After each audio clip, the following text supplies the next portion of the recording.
आज 15 ऑगस्ट आहे. 15 ऑगस्ट आहे.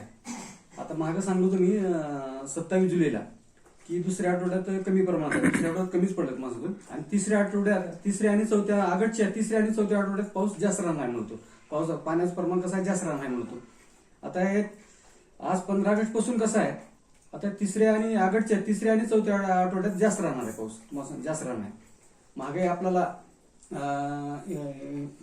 मागे कसं आहे, मेच्या अवकाळी कसं पाऊस आलतं 10 मे पासून ते 30 मे पर्यंत पाऊस अवकाळी होतं की नाही, तसंच सेम टू सेम कसं आहे 10 ऑगस्ट पासून ते 30 ऑगस्ट पर्यंत पाऊस तेच पोझिशन राहणार आहे. तुम्हाला सांगतो तेच पोझिशन राहणार आहे.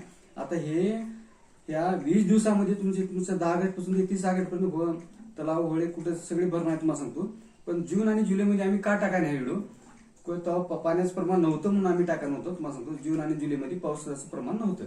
पण आता ह्या कुठे बी आता तुमचे तलाव कुठे येतं तर 15 ऑगस्ट पासून या 30 ऑगस्ट पर्यंत तुमचे सगळे काही भरणार आहे. तुम्हाला सांगतो राहिलेले 10% कुठे राहिलेले शिल्लक की नाही ते सप्टेंबरच्या पहिल्या आठवड्यात तिथं भरणार आहे. तुम्हाला सांगतो मग थंडी नंतर 15 ऑक्टोबरला तिथं थंडी हे होणार आहे सांगतो. दिवाळी कशी 22 ऑक्टोबरला यायला थंडी तुम्हाला 15 ऑक्टोबरला थंडी ते चालू होणार आहे सांगतो. पण आता हे ऑगस्टच्या कसं आहे पाऊस एक नंबर आहे. 15 दिवस पाऊस हलणार नाही तुम्हाला सांगतो. 30 तारखेपर्यंत पाऊस राहणार तुम्हाला सांगतो. 30 तारखेपर्यंत पाऊस राहणार. तुमचे होळे तलाव सगळे भरणार आहेत. धन्यवाद.